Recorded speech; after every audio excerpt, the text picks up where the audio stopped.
Hello again. So now I'm going to talk about a game called Rogue Galaxy. This game was developed by Level 5 in 2006. Level 5 is the developer. I got onto this game because of, I believe, commercials, and one of my friends was thinking about getting it, and he's a big RPG fan, so am I. So I ended up getting it, and I really liked it. The thing that really drove me into it was the graphics. It's really nicely cel shaded graphics, and I like the character design, not themselves, but I like the character design. I'll get into that later. I like the world design. I think it was really nice, and that's what really, and I'm not really that big into graphics per se, but this is the thing that kind of drove me to it. I also like kind of the space pirate theme that they had for it, because space pirates are awesome. Not as cool as ninjas, but they're still awesome. Probably getting a lot of heat for that. So the story is fairly weak, but I'll describe it to a little bit. The start of the game is a kid named Jaster Rogue, and he lives on a desert planet, kind of like Star Wars, Tatooine. And he dreams of going to the stars, like Star Wars. But he can't leave the planet because it's under occupation of another force, and he doesn't really have enough money, and he doesn't have enough things to actually leave the planet. He's raised by a priest of the place because his parents, they don't exist. What ends up happening though is that these monsters appear, and he's a monster hunter. But what ends up happening is these monsters appear in the town, and he's attacking them, and then this guy called Desert Claw shows up, and he's kind of this shady character, and he gives. You end up fighting with him, and then and these two guys arrive, this robot named Steve, and this other robot type thing called Simon, and they're part of a crew looking for Desert Claw because they want to hire him, because he's like the best bounty hunter in the world or something, and you fight a giant monster, and what ends up happening is Desert Claw gives you his sword, which is a sick sword, by the way. It's like the Desert Seeker. It looks so cool, but you end up not really using it throughout the whole entire game. You can if you upgrade it, but I tend not to upgrade it because it just looks so cool. And what ends up happening is you get recruited by these people because they think you're Desert Claw. And these people are space pirates, and they're part of a famous crew with Captain Doganark and his ship. I don't even know if that's his name. I'm not even sure. I haven't played this in a long time. And you basically get recruited by these guys, and you go around doing all this stuff. So that's kind of the short thing.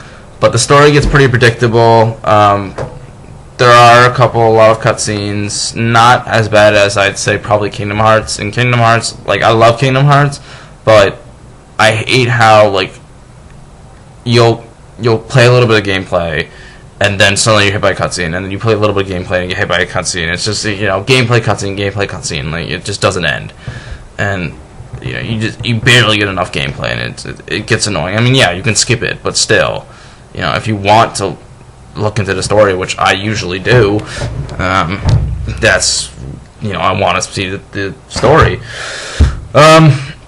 Battle system is pretty cool. What ends up happening is you just walk around kind of a static world map, and then this thing calls warning appears, and it's not turn-based. It's all action oriented. You can pause at any time though, select abilities and things like that, which is useful. But there's also kind of a quick time menu where you can heal and stuff like that, and your allies, when you get them, they'll pop up suggestions to say what kind of moves they want you to use, and you can lock on, you can jump, which is kind of required to hit some enemies, and you have a basic attack, but what ends up happening is after a while you'll have to recharge, because you lose energy over time.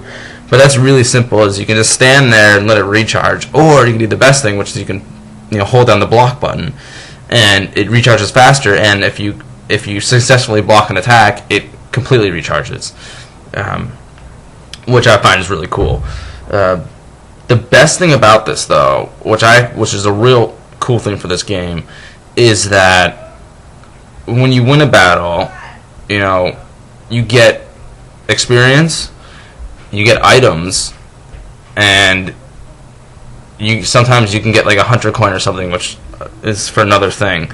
And that's the cool thing about this, is that every battle seems, it seems worth it, because the upgrading system is basically like the sphere grid in Final Fantasy X, where you insert things into the slot and it upgrades it. But these are certain items you find, and you're able to upgrade it, and learn all these other abilities and all such like that. And also, it also upgrades your swords and your weapons, because you get 2 weapons. You get a gun, which loses energy after some point, but then recharges, and then you get the sword or whatever other weapon the person has. And you can also you don't have to play as Jaster the whole entire time. You can switch between players. Although Jaster has to stay in the party, but you switch between players, and like Zegrum, who's badass by the way, and Kisala and all these other characters. And they're like, every battle is just important that way. It upgrades it, so you could you get this frog thing that you can combine weapons into, and it really attacks on the replay / gameplay value.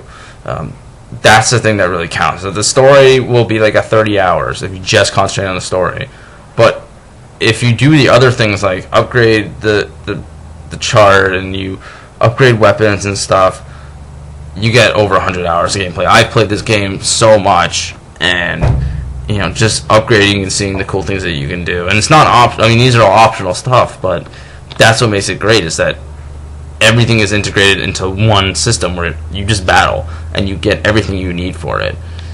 Some things are kind of lacking. I don't really like the Insectron thing. You have to feed them constantly, and it gets more of a nuisance. And I didn't start this till I beat the game, and you really don't get much from it, besides like money, and sometimes you get weapons and stuff. But I don't think it's really important, and I hope that if they ever make a sequel, they should improve that. But story-wise, it's fairly weak and fairly predictable. That's kind of the problem with level 5 that they have in story, and I'll talk about that in a second. But I feel like the only problem is there's not really enough planets for you to visit. There's only like 5 or 6, and one of them there's 2 that are optional, but I go to them anyway. And really, that doesn't really deter from the game. The game is still great. Towards the end, you do kind of find that you have to do a lot of healing items, but it's not that bad. You're not really thinking like you're cycling through your inventory constantly. It doesn't get that bad. It can get a little tedious and annoying. Sometimes the enemies are a little too hard, but that just adds challenge and fun to the game. And I just love running around these areas and collecting things and stuff like that. So if you really like grinding and collections, you'll like this game. And not to say there's a lot of grinding involved, there really isn't. But it's just really fun like that. But so far there really hasn't been any announcements for a sequel, and I'm very annoyed because I like this game, and I would love to play a sequel and just having them improve things. So level 5, if you ever watch this, which is probably never going to happen, make a sequel and use all that stuff. Other things about level 5 that I just started playing, I got Dark Cloud. I've been thinking about this game for a while. I got it for $5. I see it all the time in GameStop, but if I say, what, fuck it, I'll buy it. So I bought it. I won't really go into much details about it. I like it, but it's not as good as Rogue Galaxy. I find myself going to the item menu all the time. The dungeons are really repetitive, but it's a dungeon crawl. That's the point. But the story is so weak. It's horribly weak. I mean, it's awful like that, but I enjoy it. I enjoy playing it. I haven't finished it yet, but I'm at the end. I'm in the demon, the Gallery of Time thing. I'm in that. But it's really. I like it. I've gotten to like it. And I like the town building system. That thing is actually kind of cool. I like doing that. But anyways, this is about Rogue Galaxy. And give it a 7 out of 10. I still find copies of it in GameStop. It's a PS2 game. And if you really want good mileage for an RPG, go out and get this game, because I liked it. It's graphics-wise, it's really nice. There's so many ways in which to play it. You know, you don't have to concentrate on one thing. You know, for the battle system, it gives you all this stuff just for all the systems, and that's what makes it great. Is that you don't have to go grinding around and focusing on certain aspects. You can always just do multiple things at once, and that's the thing that I think is revolutionary. Is that you can do multiple things at once instead of, you know, if I want another RPG where you go collecting a rare item, you only focus on collecting the rare item. You rarely focus on anything else besides leveling up. And that's the cool thing I love about Rant. So that's Rogue Galaxy. Go out and buy it. It's pretty cheap now, I think. I think it's like $20 or something. But yeah, go buy it, and you know what? Go buy Dark Cloud. If you liked Rogue Galaxy, if you got Rogue Galaxy and then you got Dark Cloud, go buy Dark Cloud. I'm going to buy Dark Cloud too at some point. I hear that's an improvement of the original Dark Cloud, and I'm hoping that's so. So goodbye for now.